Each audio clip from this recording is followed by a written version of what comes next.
The Crown Tundra DLC that dropped Thursday night for me. Let's go ahead and talk about it, shall we?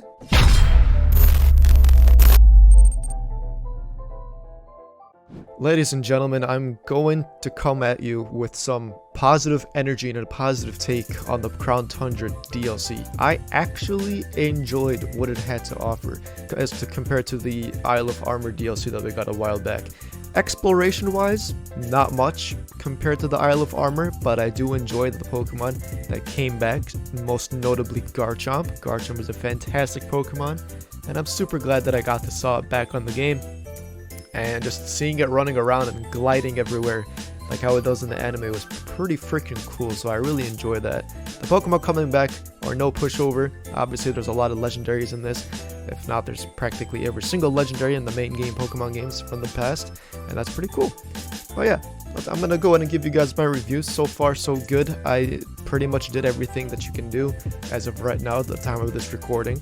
I guess I'll go in chronological order. I did stream 4 hours of this last night, which being Thursday, and you're seeing this on Saturday. And I did the Regis. I caught Regice, Regirock, and Registeel. I really enjoyed the fact that they stuck to their original themes, and you're able to go and catch them by just activating all the buttons and whatnot, and just seeing a level 70 Regi Pokemon bring it back the Generation 3 vibes when you had to pick a Relicanth and Wailord up and pick them on your team, and you know, just getting that event over with. But it was really cool to see that brought back. And the Regi Draco and Regi Eleki, I'm kind of shocked that they're not giving you both into one game. You have to pick one or the other. I chose Draco, so I need the Eleki from somebody so I can get Regigigas. Fun fact, Regigigas is actually put at level 100, and that's pretty cool. But yeah, Regis was pretty nice to do. The second thing in the DLC that I did was to find Terrakion, Cobalion, and Parisian. Basically, you gotta go on the ground and pick up some prints to lead you to finding the legendary Pokemon in the game. And it was a lot of work. It was pretty tedious, but it was pretty easy nonetheless. I didn't really need a guide or anything. It was pretty straightforward. Just look around, press A everywhere, and just pick them up and then catch the legendary dog. So that was the second phase of the legendary quests that I was assigned to do, and yeah, overall it's pretty decent. I enjoyed it. The third task that I did was to catch the legendary birds. I did activate them second before I caught the trio for the, Cobalion, Parisian, and Terrakion. The one Pokemon that gave me the most frustration was Articuno. I had no idea why it was being such a freaking douche and trying to stay put and catching it, but the trick to that thing is to wait for its wing to pop up and then lock your eyes on it as it spins around, and then you gotta go and smash into it with your bike or whatever you're on, if you're on your feet or whatnot, and then it'll appear in the battle and you get to catch it. Catching Zapdos was like catching the Roadrunner in the Roadrunner show when you're the coyote and whatnot. It was pretty tedious trying to catch it, but I had to cut it off and try to outmaneuver it. I don't know how my slow bike was able to catch up to that thing, but it is what it is, alright? We caught the Zapdos. And then Moltres, it was literally another chasing game like Zapdos. I had to cut it off at the end, and then Moltres looks at me, roars, and then just fights me, and then, yeah, that's a capture right there.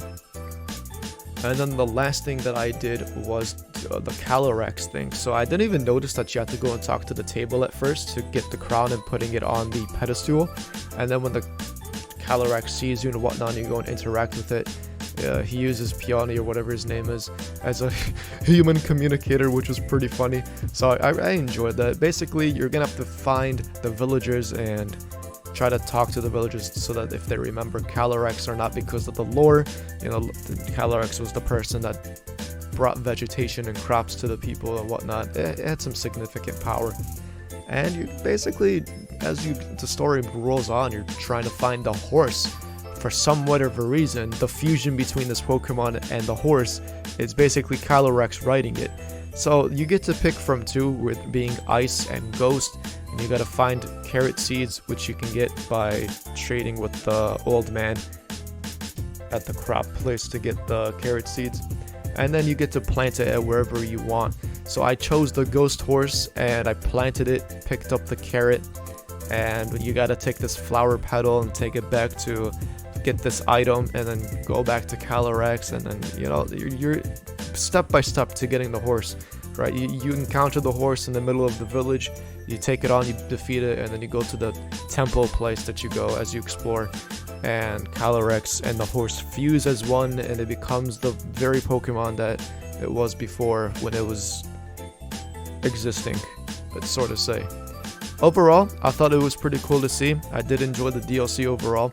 The Pokemon, again, as I mentioned, was pretty cool. The Dynamax Adventure feature was also something that was pretty unique. It's something fun that you can do with your friends to team up and strategically plan out what Pokemon you're going to be bringing, since it's rental Pokemon and not your actual Pokemon.